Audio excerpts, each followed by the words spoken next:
मुरझाया हुआ हाथ। कभी कभी अजीबोगरीब चीजें होती हैं और कोई भी यह नहीं समझा सकता कि ऐसा क्यों होता है।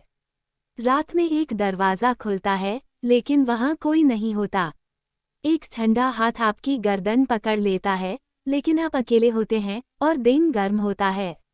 आप एक घर में जाते हैं और वह लोगों से भरा होता है। आप उन्हें देख नहीं सकते लेकिन आप उन्हें वहां महसूस कर सकते हैं, अंधेरे में इंतजार कर रहे हैं। रोडा एक खेत मजदूर है।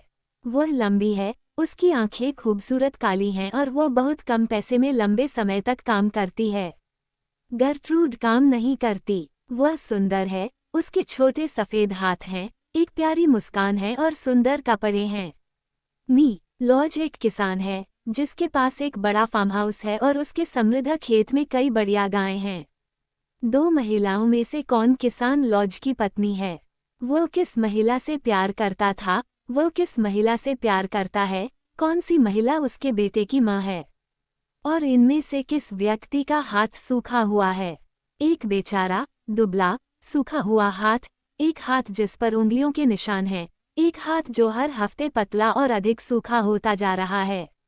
ये निशान कैसे आए? कोई नहीं जानता, कोई भी उन्हें समझा नहीं सकता, लेकिन लोग कहते हैं कि ये किसी चुड़ैल के निशान हैं। एक दूधवाली और पत्नी। अप्रैल की गर्म शाम के 6 बज रहे थे। फार्मर लॉज की 80 गायों का दूध दुहने का समय था। वे डेयरी में चुपचाप खड़े थे और दूधवाली सभी काम पर लगी हुई थीं। एक दूधवाली ने कहा, वे कहते हैं कि किसान लॉज कल अपनी नई पत्नी के साथ घर आ रहा है। हाँ, और मैंने सुना है कि वह जवान और सुंदर है, दूसरी लड़की ने कहा। उसने अपनी गाय को छोड़कर डेयरी के दूसरे छोर की ओर देखा। वहां एक और दूधवाली थी, एक पतली, बूढ़ी औरत, लगभग 30 साल की। पहली लड़की ने भी बड़ी औरत की ओर देखा। मुझे उसके लिए खेद है, उसने धीरे से अपनी सहेली से कहा। अरे नहीं, दूसरी लड़की बोली, वह तो कई साल पहले की बात है। आजकल फार्मर लॉज कभी रोडा ब्रुक से बात नहीं करता। जब दूध दुहने का काम पूरा हो गया तो दूध वाली महिलाएं डेयरी छोड़कर घर चली गईं। दुबली पतली महिला रोडा ब्रुक दूसरी लड़कियों के साथ गांव नहीं गई। वह खेत के पीछे पहाड़ी पर पेड़ों के पास एक छोटे से घर में चली गई। यह एक गरीब घर था जिसमें सिर्फ 2 कमरे थे और छत बारिश को रोक नहीं पाती थी। घर के दरवाजे पर महिला को उसका बेटा मिला जो लगभग 12 साल का था और वे दोनों अंदर चले गए। महिला ने कहा, मैंने आज डेयरी में कुछ सुना। तुम्हारे पिता कल अपनी युवा पत्नी को घर ला रहे हैं। मैं चाहता हूँ कि तुम जाओ और उसे देखो। हाँ, माँ, लड़के ने कहा। तो क्या पिताजी शादीशुदा हैं? हाँ, तुम शहर जाकर मेरे लिए खरीदारी कर सकती हो, और जब भी तुम उसे वहाँ या सड़क पर देखो, उसे ध्यान से देखो। हाँ माँ, वह कैसी है? मैं जानना चाहता हूँ। क्या वह लंबी है? क्या वह छोटी है? क्या उसकी आंखें नीली, भूरी या हरी हैं? उसके बालों का रंग, उसके कपड़ों का रंग देखो, और उसके हाथों को देखो। क्या उसके हाथ छोटे सफ़ेद हैं या किसी दूधवाली या मजदूर के हाथ हैं? तुम्हें ये सब चीज़ें देखनी चाहिए और मुझे बताना चाहिए।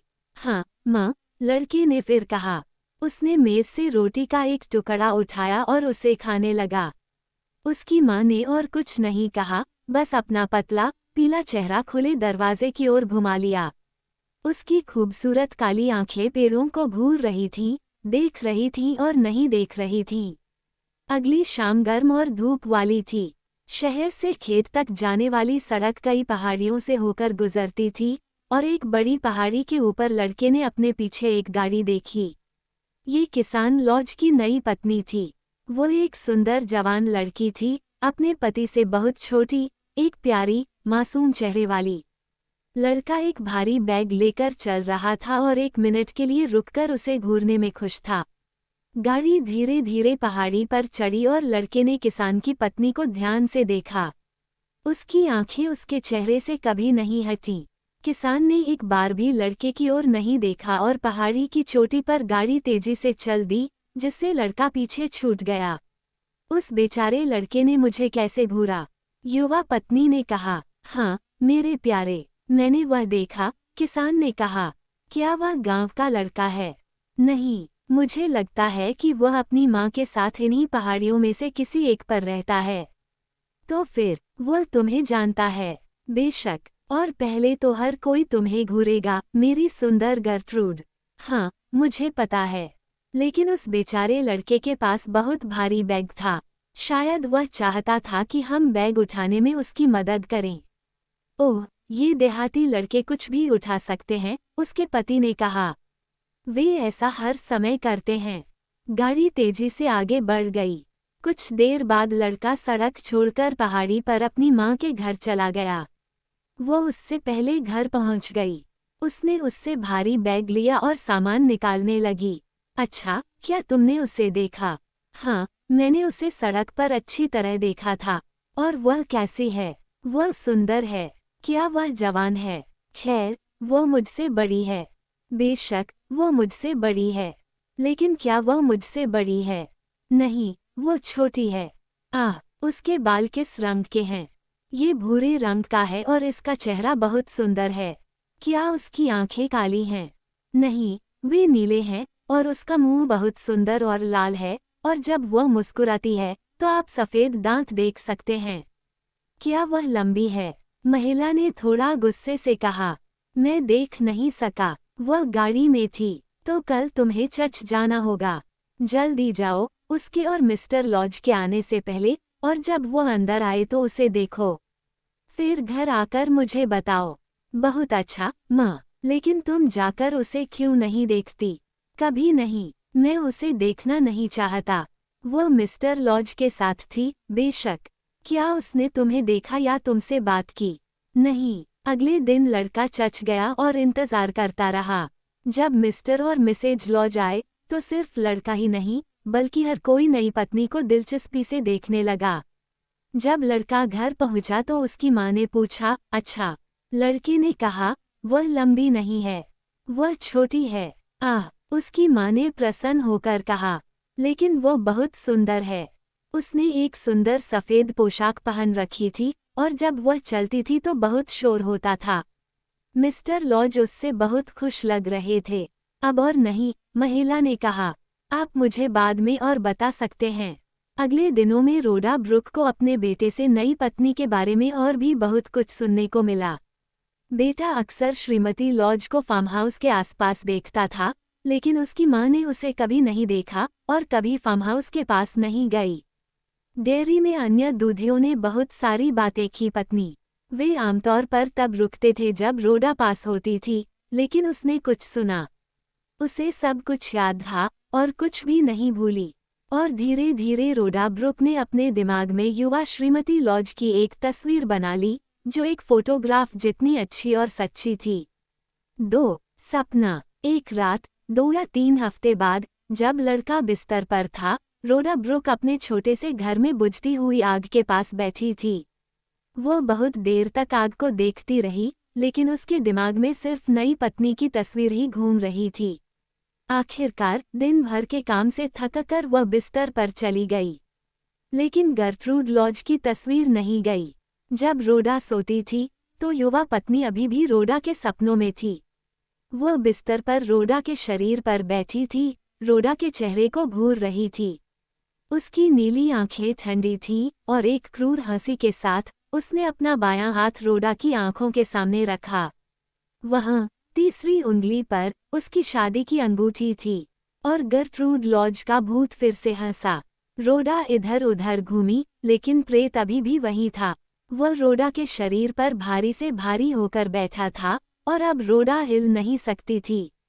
हमेशा उसके कानों में वो क्रूर हंसी गूंजती रहती थी, और हमेशा उसकी आंखों के सामने उसका बायां हाथ होता था जिसमें उसकी शादी की अंगूठी होती थी। अंततः, भय से आधी मरी हुई, रोडा ने अचानक अपना दाहिना हाथ आगे बढ़ाया, प्रेत की बाईं बांह पकड़ ली और उसे जोर से खींचा। प्रेत बिस्तर से फर्श पर गिर गया और रोडा उठ बैठी। हे भगवान! वह चिल्लाए। उसे ठंड लग रही थी, बहुत ठंड। वह कोई सपना नहीं था, वह यहाँ थी। वह अभी भी अपने हाथ के नीचे उस युवती की बांह को महसूस कर सकती थी, एक गर्म, जीवंत बांह। उसने महिला के शरीर की तलाश में फर्श पर देखा, लेकिन वहां कुछ भी नहीं था। रोडा ब्रुक उस रात सो नहीं पाई और अगली सुबह जब वह डेयरी में थी तो वह पीली और बीमार दिख रही थी। वह अपने हाथ के नीचे उस हाथ के स्पर्श को भूल नहीं पाई। जब वह नाश्ते के लिए घर आई तो उसके बेटे ने उससे पूछा, माँ, कल रात आपके कमरे में क्या शोर था? क्या आप बिस्तर से गिर गई थीं? शोर? तुमने इसे किस समय सुना? करीब 2 बजे। लेकिन क्या हुआ, माँ? कुछ गिरा, मैंने सुना। क्या वह तुम थीं? रोडा ने कोई जवाब नहीं दिया और नाश्ते के बाद वह घर में अपना काम करने लगी। दोपहर के समय उसने कुछ सुना और खिड़की से बाहर देखा। बगीचे के निचले हिस्से में एक औरत खड़ी थी जो उसके सपने की औरत थी। रोडा चुपचाप खड़ी रही और देखती रही। लड़का भी खिड़की से बाहर देखने आया। ओह, वो मिसेज लॉज हैं, उन्होंने कहा। उन्होंने मुझे बताया। तुम्हें बताया था, उसकी माँ ने कहा। वह गुस्से में दिख रही थी। तुमने उससे बात क्यों की? मैंने तुमसे मना किया था। उसने सबसे पहले मुझसे बात की। मैं उससे सड़क पर मिला था। ये कब था? कल। तुमने उससे क्या कहा? कुछ नहीं। वो मुझसे बात करने लगी और फिर उसने देखा मेरे पुराने जूते। उसने कहा, क्या ये बारिश को रोकते हैं? और मैंने कहा, नहीं, ये नहीं रोकते, लेकिन माँ और मेरे पास नए जूते खरीदने के लिए पैसे नहीं हैं। फिर उसने कहा, मैं तुम्हें कुछ बेहतर जूते दे सकती हूँ। मुझे लगता है कि वह अब उन्हें ला रही है। शायद वे उसके बैग में हों। वह बहुत अच्छी है, माँ, वह बहुत से लोगों को चीज़ें देती है। अब तक श्रीमती लॉज दरवाजे पर आ चुकी थीं। रोडा भागना चाहती थी, लेकिन उसके छोटे से घर में पीछे का कोई दरवाज़ा नहीं था। इसलिए वह इंतज़ार करती रही और लड़का दरवाज़ा खोलने के लिए दौड़ा। तो ये सही घर है, मिसेज लॉज ने लड़के की ओर मुस्कुराते हुए कहा। और ये तुम्हारी माँ है न? चेहरा और शरीर रोडा के सपने में आए प्रेत जैसा ही था, लेकिन इस चेहरे में कुछ भी क्रूरता नहीं थी। नीली आंखें गर्म थीं और मुस्कान मीठी और दयालु थी। युवती ने अपने बैग से जूते निकाले और लड़के को दे दिए। वह मुस्कुराए और गर्मजोशी और दोस्ताना अंदाज में बात की। वह कितनी दयालु है, रोडा ने सोचा। कितनी युवा, प्यारी और मासूम। मुझे उसके बारे में ये बुरा सपना क्यों आया? वह एक दोस्त है, दुश्मन नहीं। 2 दिन बाद मिसेज लॉज फिर आई, लड़के के लिए एक नई शर्ट लेकर, और उसके 12 दिन बाद वह तीसरी बार रोडा से मिलने आई। उस दिन लड़का बाहर था। मुझे यहाँ पहाड़ी पर घूमना पसंद है, श्रीमती लॉज ने रोडा से कहा। और तुम्हारा घर यहाँ पर एकमात्र घर है। उन्होंने मौसम और गांव के बारे में बात की, फिर मिसेज लॉज जाने के लिए उठी। क्या तुम ठीक हो, रोडा? उन्होंने पूछा। तुम पीली दिख रही हो। ओह, मैं हमेशा पीली रहती हूँ, रोडा ने कहा। लेकिन आप क्या हैं, मिसेज लॉज? क्या आप ठीक हैं? हाँ, मैं हूँ, लेकिन कुछ बहुत बुरा है, लेकिन मैं इसे समझ नहीं पा रहा हूँ। ये कुछ भी नहीं है। उसने अपना बायां हाथ और बांह खोली। हाथ पर पीले भूरे रंग के निशान, जैसे उंगलियों से बने निशान। रोडा उन्हें घूर कर देखती रही। ये कैसे हुआ? उसने पूछा। मुझे नहीं पता, श्रीमती लॉज ने कहा।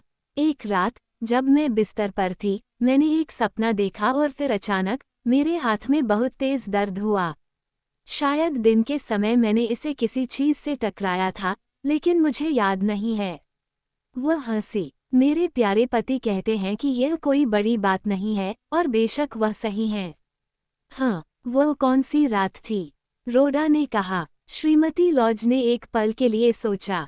आज से 2 हफ्ते पहले की बात है। मुझे याद है कि रात के 2 बजे थे, क्योंकि मैंने घड़ी की आवाज़ सुनी थी। ये वही रात थी, वही घड़ी थी, जब रोडा ने प्रेत का सपना देखा था।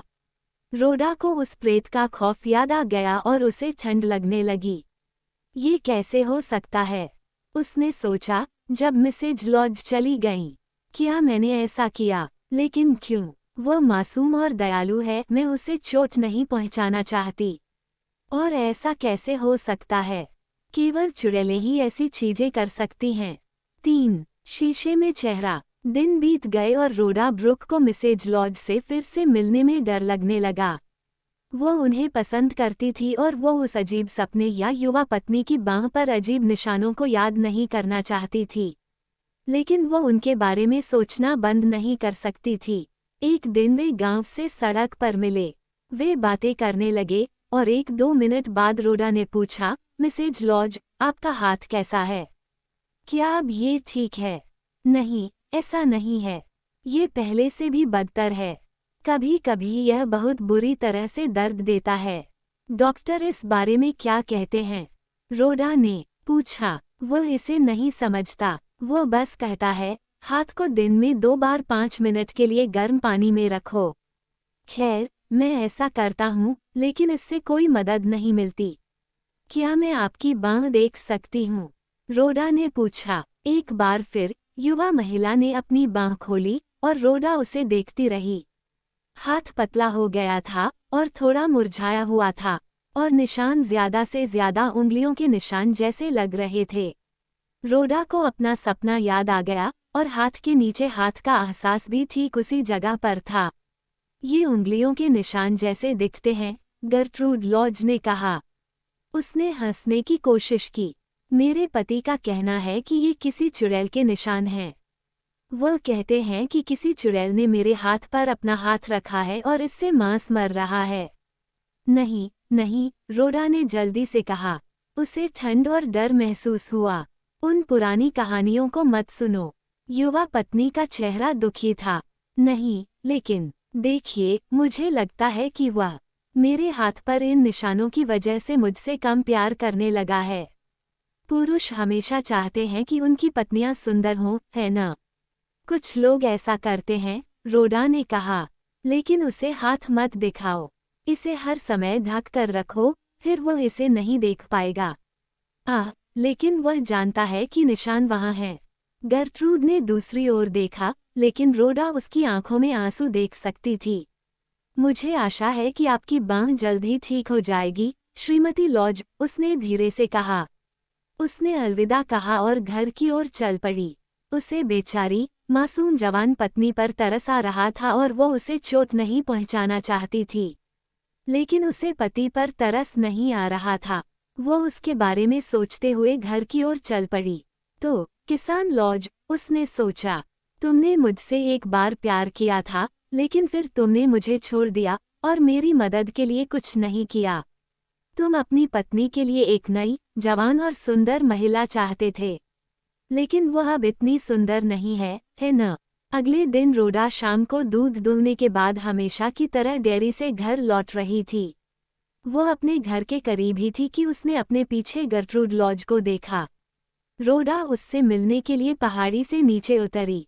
ओह, रोडा, गर्ट्रूड ने पुकारा। मैं तुमसे मिलना चाहती थी, तुमसे पूछना चाहती थी। उसका चेहरा पीला और चिंतित था, और उसने अपने दूसरे हाथ से अपना बायां हाथ पकड़ रखा था। किसी ने मुझे बताया, उसने कहा, अगडन हीथ में एक आदमी के बारे में।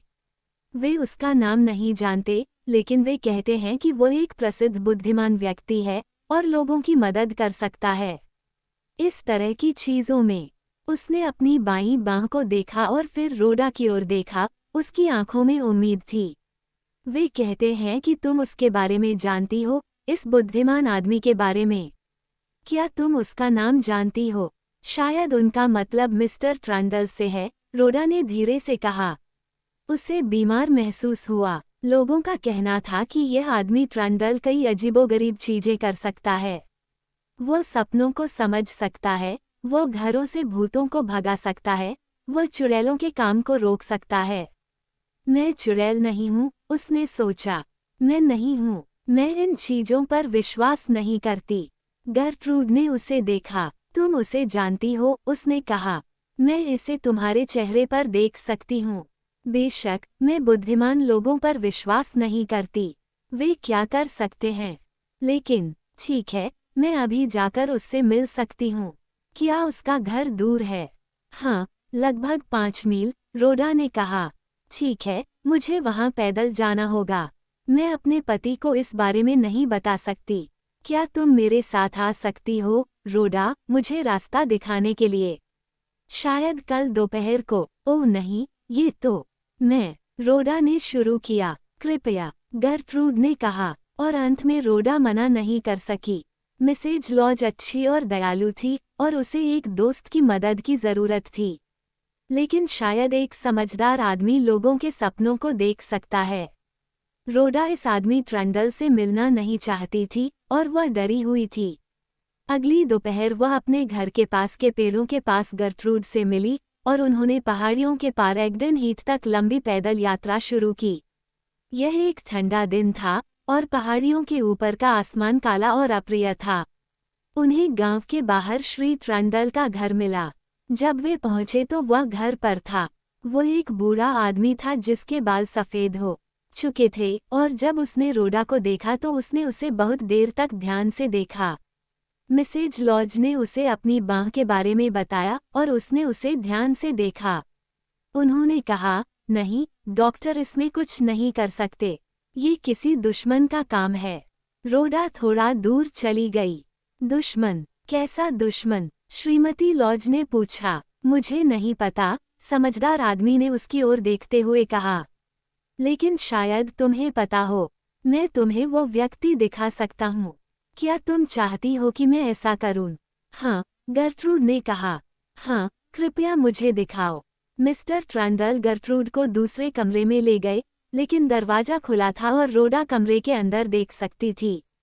बुद्धिमान व्यक्ति ने एक अंडा लिया और उसके साथ कुछ किया।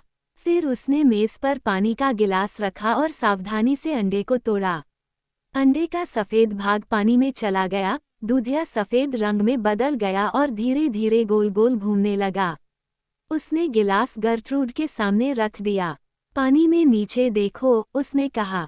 एक चेहरा ढूंढूं। गर्ट्रूड ने पानी में नीचे देखा। क्या तुम्हें कोई चेहरा दिखाई दे रहा है? बुद्धिमान व्यक्ति ने धीरे से पूछा। गर्ट्रूड ने कुछ फुसफुसाया, लेकिन रोडा सुन नहीं सकी। वह दरवाजे से दूर चली गई। जब मिसेज लॉज बाहर आई तो उनका चेहरा पीला पड़ गया था, रोडा से भी ज्यादा पीला। मिस्टर ट्रंडल ने उनके पीछे दरवाज़ा बंद कर दिया और दोनों महिलाएं घर की ओर चल पड़ीं। लेकिन उनके बीच चीजें पहले जैसी नहीं रहीं। क्या उसने पैसे मांगे थे? रोडा ने धीरे से पूछा। अरे नहीं, कुछ नहीं। उसे एक पैसा भी नहीं चाहिए था, गर्ट्रूड ने कहा। और तुमने क्या देखा? रोडा ने पूछा। कुछ नहीं, मैं इस बारे में बात नहीं करना चाहता। गर्ट्रूड ने रोडा की तरफ नहीं देखा। उसका सुंदर युवा चेहरा 10 साल बड़ा लग रहा था और अब वह रोडा के सपने में आए प्रेत के चेहरे जैसा लग रहा था। वे बहुत देर तक एक दूसरे से नहीं बोले। फिर गर्ट्रूड ने अचानक कहा, क्या आप चाहते थे कि मैं यहाँ आऊँ और इस बुद्धिमान व्यक्ति से मिलूँ? आप कितने अजीब हैं। नहीं, मैंने ऐसा नहीं किया।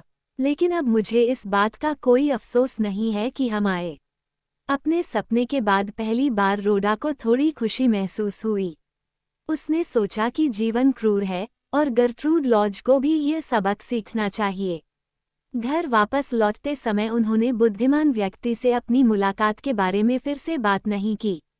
लेकिन अन्य लोगों ने बात की और सभी खेतों और डेयरियों में इसके बारे में कहानियां फुसफुसाते रहे।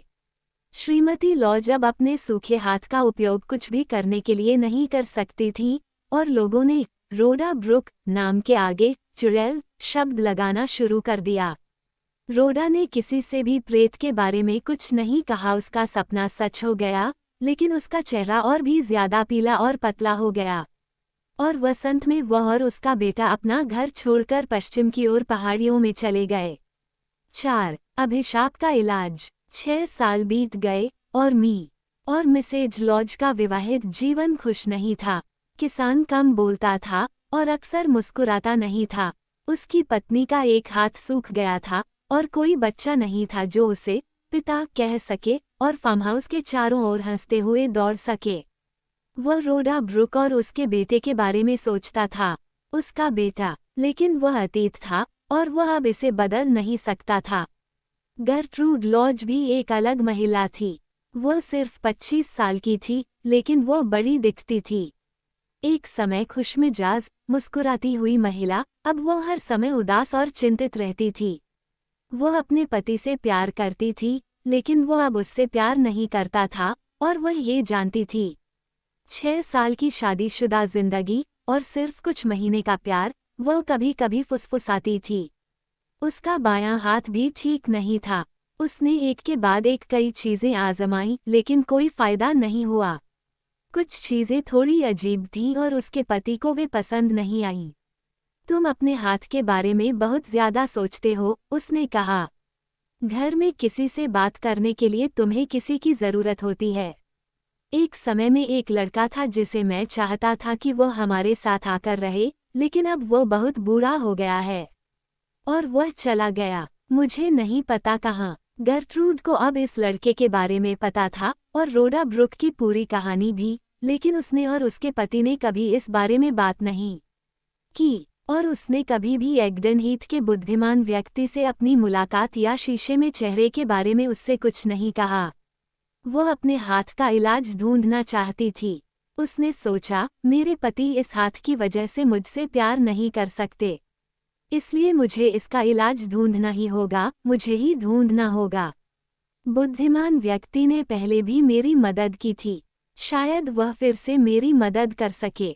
इसलिए एक दिन वह एग्डन हीथ की ओर चल पड़ी। उसे रास्ता नहीं पता था, लेकिन आखिरकार उसे घर मिल ही गया। तुम दूसरी चीजें भी भेज सकते हो, मुझे पता है, उसने ट्रंडल से कहा। महिलाओं के चेहरे पर बाल और ऐसी ही दूसरी चीजें। तुम इसे क्यों नहीं भेज सकते? उसने अपनी बेचारी, मुरझाई हुई बांह खोली। नहीं, मुझे खेद है, लेकिन मैं आपकी मदद नहीं कर सकता, ट्रंडल ने कहा। तुम्हारा हाथ किसी श्राप के कारण सूख गया है। इसका इलाज ढूंढना आसान नहीं है। क्या कहीं भी इसका कोई इलाज नहीं है? गर्ट्रूड ने दुखी होकर पूछा। एक बात है, ट्रंडल ने धीरे से कहा, लेकिन एक औरत के लिए ऐसा करना आसान नहीं है। ओह, मुझे बताओ, गर्ट्रूड ने कहा। कृपया, तुम्हें फांसी पर लटके आदमी की गर्दन पर उसका सूखा हुआ हाथ रखना होगा। तुम्हें ये काम उसके ठंडे होने से पहले करना होगा, उसके शरीर को नीचे उतारने के ठीक बाद। गर्ट्रूड का चेहरा पीला पड़ गया। इससे क्या फायदा हो सकता है? ये रक्त को बदल सकता है और इससे शरीर में कई चीजें बदल जाती हैं।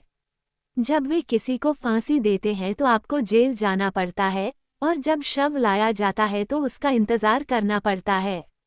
पुराने दिनों में बहुत से लोग ऐसा करते थे, आजकल बहुत कम लोग ऐसा करते हैं। लेकिन यह अभी भी अभिशाप का सबसे अच्छा इलाज है। घर वापस आकर गर्ट्रूड ने इस बारे में बहुत देर तक सोचा। उसने इसे भूलने की कोशिश की, लेकिन वो भूल नहीं पाई।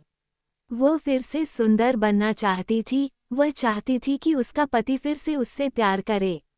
हाँ, उसे यह इलाज जरूर आजमाना चाहिए, उसे जरूर आजमाना चाहिए। लेकिन मैं ये कैसे करूं? उसने सोचा, सबसे नज़दीकी जेल कहाँ है? मैं वहाँ कैसे पहुँच सकती हूँ? कितनी बार लोगों को फांसी दी जाती है? और जब फांसी होती है, तो मैं इसके होने से पहले इसके बारे में कैसे जान सकती हूँ?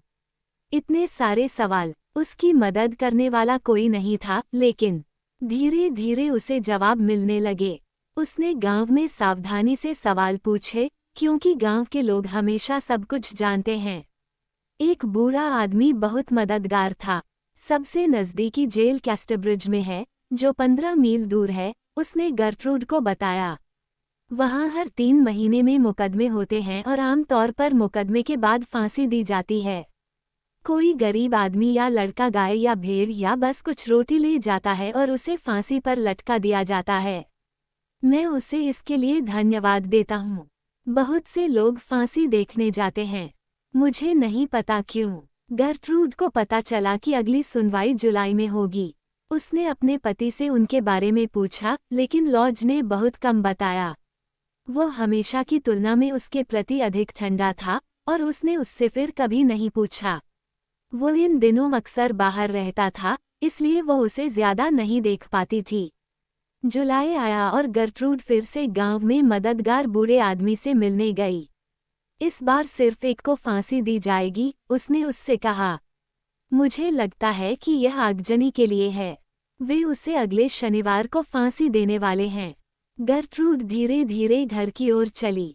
मैं अपने पति को इस इलाज के बारे में नहीं बता सकती, उसने सोचा। और मैं 2 रातों के लिए घर से दूर कैसे रह सकती हूँ? मैं उनसे क्या कह सकती हूँ? लेकिन अंत में यह आसान था। फांसी से पहले गुरुवार को लॉज उसके पास आया। मैं 3 रातों के लिए बाहर जा रहा हूँ, उसने कहा। खेत का काम है, इसलिए तुम मेरे साथ नहीं आ सकती। ये सब ठीक है, गर्ट्रूड ने धीरे से कहा। मैं घर पर रहकर खुश हूँ। उन्होंने और कुछ नहीं कहा और गुरुवार को लॉज गाड़ी में बैठकर चला गया। 5. जल्लाद। अगली सुबह गर्ट्रूड कैस्टब्रिज जाने के लिए तैयार हो गई। वह सड़क मार्ग से नहीं जाना चाहती थी क्योंकि वह अपने पति के किसी दोस्त से मिलना नहीं चाहती थी। इसलिए उसने खेत से एक भारी घोड़ा लिया और पहाड़ियों के पार पश्चिम की ओर चल पड़ी। वह आधी मृत भुजा के साथ सवारी करने से डरती थी, लेकिन खेत का घोड़ा शांत और धीमा था और सवारी करना आसान था। वह उसे ऊपर नीचे, नदियों के पार और पेड़ों के बीच से ले जाता था, हर समय पश्चिम की ओर बढ़ता रहता था। सूरज धीरे धीरे आसमान में डूब रहा था और करीब 8 बज रहे थे जब गर्ट्रूड एक पल के लिए एक पहाड़ी की चोटी पर रुकी। ये शहर से पहले की आखिरी पहाड़ी थी और वह नीचे कैस्टब्रिज की छतें देख सकती थी। शहर के अंत में एक पहाड़ी पर एक बड़ी इमारत थी, जिसकी छत सफ़ेद थी। वह जानती थी कि यह जेल है और वह छत पर बहुत सारे कामगारों को देख सकती थी। वे क्या कर रहे हैं? उसने सोचा। वे निर्माण कर रहे हैं। छत पर कुछ है। वह अचानक उसे समझ में आ गया और उसने जल्दी से अपनी आंखें दूसरी ओर घुमा लीं। ये गर्मियों की शाम थी, लेकिन वह ठंड से कांप रही थी। कल वे उस छत पर एक आदमी को फांसी देंगे, उसने सोचा। और जब वह मर जाएगा। वह फिर से कांप उठी, लेकिन फिर उसे अपने पति के ठंडे शब्द और उसका मुस्कुराता हुआ चेहरा याद आ गया और वह शहर की ओर चल पड़ी। उसने रात भर रुकने के लिए एक कमरा ढूंढा और फिर शहर में निकल गई। अब मैं क्या करूं? उसने सोचा। कल मैं जेल में कैसे जाऊं? मुझे किससे बात करनी चाहिए? जेल के लोगों से या जल्लाद से? वह जेल जाने से डरती थी, इसलिए वह जल्लाद को खोजने चली गई। शहर के एक लड़के ने उसे बताया कि उसका घर नदी के किनारे था। जब उसे घर मिला तो वह कुछ देर तक बाहर खड़ी रही, उसे दरवाजे पर जाने में डर लग रहा था। फिर दरवाज़ा खुला और एक आदमी बाहर आया। तुम कौन हो? उसने पुकारा। तुम क्या चाहते हो? मैं आपसे 1 मिनट बात करना चाहता हूँ। वो उसके पास आया और उसकी ओर देखा। अच्छा, ये बहुत सुंदर चेहरा है, उसने कहा। घर में आओ। वे अंदर गए। डेविस, यही उसका नाम था, कुछ दिनों में जल्लाद का काम करता था, लेकिन कुछ दिनों में माली का काम करता था। क्या ये बागवानी का काम है? उसने गर्ट्रूड से पूछा। मैं कल कुछ नहीं कर सकता, क्योंकि मैं जेल में काम कर रहा हूँ। हाँ, मुझे पता है। इसलिए मैं यहाँ हूँ। मुझे ऐसा ही लगा। तो क्या वह बेचारा आदमी आपके परिवार का ही सदस्य है? शायद आपका छोटा भाई? नहीं, डेविस ने गर्ट्रूड की पोशाक की ओर देखा। मुझे ऐसा नहीं लगता। शायद वह आपके खेत में काम करने वाला कोई व्यक्ति था। नहीं, फांसी कितने बजे होगी? हमेशा की तरह 12 बजे। और ये होने जा रहा है। हाँ। ओह हाँ, अब फांसी को कोई नहीं रोक सकता, डेविस ने कहा। लेकिन मुझे इस युवक के लिए खेद है, मैं सच में दुखी हूँ। वह सिर्फ 18 साल का है। वे कहते हैं कि यह आगजनी थी, लेकिन मुझे नहीं पता। जब आग लगी तो वह वहाँ मौजूद था, लेकिन वहाँ कुछ लोग थे। वहाँ 20 अन्य पुरुष भी हैं। तो उन्हें कैसे पता? मुझे लगता है कि वे बस किसी को फांसी देना चाहते हैं। मैं तुम्हारे लिए क्या कर सकता हूँ, मेरी प्यारी? कोई भी। लेकिन मुझे इलाज की ज़रूरत है, गर्ट्रूड ने कहा, एक अभिशाप का इलाज। और एक बुद्धिमान व्यक्ति ने मुझे फांसी पर लटके आदमी के बारे में बताया, और खून को बदलने के बारे में। ओह हाँ, मिस, अब मैं समझ गया। लोग कभी कभी इसके लिए आते हैं, लेकिन आप जैसी सुंदर युवा चीजें नहीं। अच्छा, इसका इलाज क्या है? यही है। गर्ट्रूड ने अपना बायां हाथ खोला। ये तो पूरी तरह सूख गया है, जल्लाद ने इसे देखते हुए कहा। हाँ, उसने कहा। ठीक है, फांसी पर लटके आदमी की गर्दन ही इसका सबसे अच्छा इलाज है, उसने कहा। तुम्हारा बुद्धिमान आदमी सही था। तो क्या तुम मेरी मदद कर सकते हो? गर्ट्रूड फुसफुसाया। आमतौर पर लोग जेल जाते हैं और अपने साथ अपने डॉक्टर को ले जाते हैं और अपना नाम और पता देते हैं जो शायद थोड़े पैसे के लिए आपकी मदद कर सकता है। लेकिन हाँ, मैं। ओह, शुक्रिया, गर्ट्रूड ने कहा। यह इस तरह से बेहतर है। मैं नहीं चाहती कि लोग इसके बारे में जानें। तुम नहीं चाहती कि तुम्हारे प्रेमी को पता चले, है ना? नहीं पति। आहा, बहुत अच्छा, आप शरीर को छू सकते हैं। अब वो कहाँ है? उसने कांपते हुए कहा। यह तुम्हारा मतलब है वह आज रात भी जीवित है। वह जेल में है, ऊपर एक छोटा सा कमरा है। और कल मुझे क्या करना होगा? गर्ट्रूड ने पूछा। जेल के पीछे एक छोटा सा दरवाज़ा है। 1 बजे वहां पहुंच जाना, उससे ज्यादा नहीं। मैं अंदर से दरवाज़ा खोल सकता हूँ और जब वे उसे अंदर लाएंगे तो तुम्हें शव के पास ले जा सकता हूँ। शुभ रात्रि। देर मत करना। और तुम नहीं चाहती कि लोग तुम्हें देखें, इसलिए अपना चेहरा ढांक लो। शुभ रात्रि, मेरी प्यारी।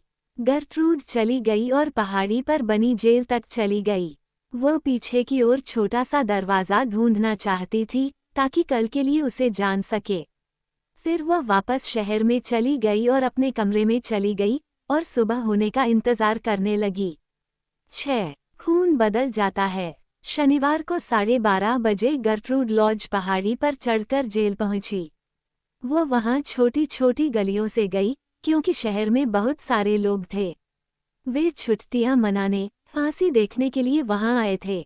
1 बजे वह जेल के अंदर थी। जल्लाद उसे एक लंबे अंधेरे कमरे में ले गया जिस पर एक मेज थी। वहां रुको, उसने उससे कहा।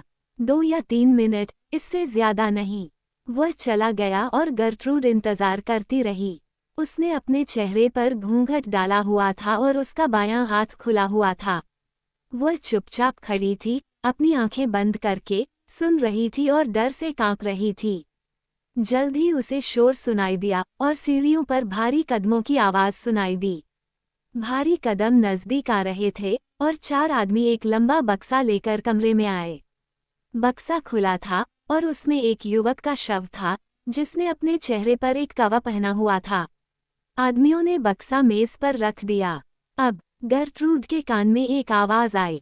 अब, लेकिन युवती डर के मारे आधी मरी हुई थी और पहले तो वो हिल भी नहीं पा रही थी। फिर उसने अपनी आंखें खोली और मेज के पास आ गई। उसे कमरे के बाहर कुछ और आवाजें सुनाई दे रही थीं। वहां और भी लोग आ रहे थे। जल्लाद डेविस उसके पास ही था। उसने शव का चेहरा खोला, गर्ट्रूड का हाथ पकड़ा और उसकी बांह को मृतक की गर्दन पर रख दिया। गर्ट्रूड चिल्लाया और तुरंत ही दूसरी चीख सुनाई दी। ये चीख औरत की थी, लेकिन गर्ट्रूड की नहीं।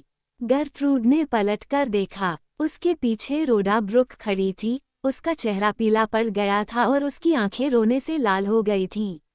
रोडा के पीछे गर्ट्रूड का पति खड़ा था। वह बूढ़ा और उदास लग रहा था, लेकिन उसकी आंखों में आंसू नहीं थे। तुम, भगवान के नाम पर तुम यहाँ क्या कर रहे हो? उसने गुस्से से फुसफुसाया। ओह, क्रूर क्रूर महिला, रोडा चिल्लाई। अब तुम हमारे और हमारे बच्चे के बीच क्यों आ रही हो? यही मेरे सपने का सच्चा अर्थ है। तुम आखिरकार उस क्रूर प्रेत की तरह हो। जब गर्ट्रूड ने अपने पति को रोडा के साथ देखा तो वह तुरंत समझ गई कि मृत युवक रोडा का बेटा था। वह रोडा को घूरने लगी, उसकी आंखों में डर था।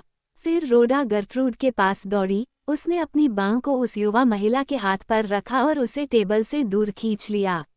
जब उसने हाथ छोड़ा तो युवा पत्नी अपने पति के पैरों पर गिर पड़ी। उसने फिर कभी अपनी आंखें नहीं खोलीं। वे उसे जेल से बाहर शहर में ले गए, लेकिन वो कभी जिंदा घर नहीं पहुंची। शायद ये खून का बहाव था, शायद ये उसका सूखा हुआ हाथ था, शायद ये जेल में उसका आतंक था जब उसने मुड़कर देखा और रोडा को अपने पीछे देखा। डॉक्टर आए और उसे देखा, लेकिन वे उसकी मदद करने के लिए कुछ नहीं कर सके और 3 दिन बाद उसकी मृत्यु हो गई। उन दिनों फांसी पर लटकाए गए व्यक्ति के दुखी माता पिता आए और फांसी के बाद शव को ले गए। यही कारण था कि फॉर्मर लॉज उस दिन रोडा के साथ जेल में था। ये जेल में उसकी पहली यात्रा नहीं थी।